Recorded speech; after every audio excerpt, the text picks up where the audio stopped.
Assalomu alaykum, O'zbekiston. Mustaqillik kuningiz bilan kechikib bo'lsa ham tabriklayman. Bugun 3-sentyabr va mening fermamda sidrat urug'ini ekish vaqti keldi. Keling, mening dalalarimni ko'rib chiqaylik.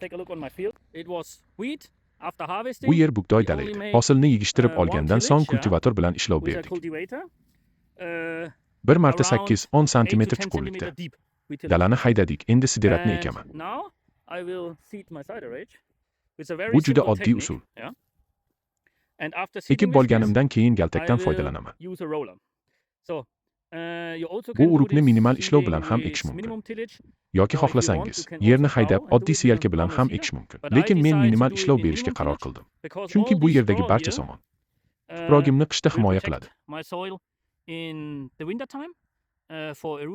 Eroziyadan saqlaydi va suvni tejaydi.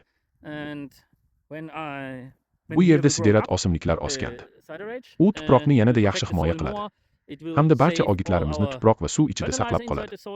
Keling, urug'ga nazar solaylik.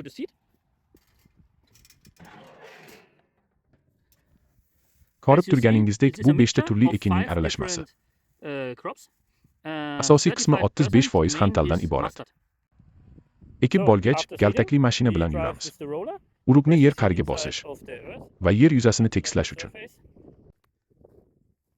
Men 6,5 metr kenglikdagi ushbu galtakdan foydalanaman.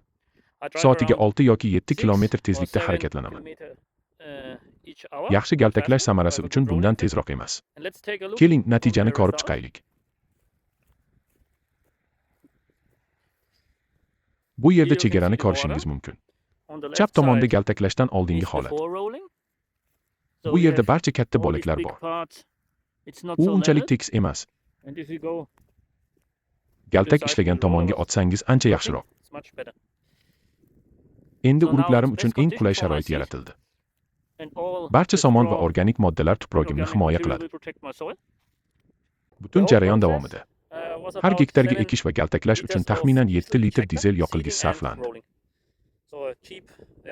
Shunday qilib, sideratni tuproqqa kiritish uchun arzon usul.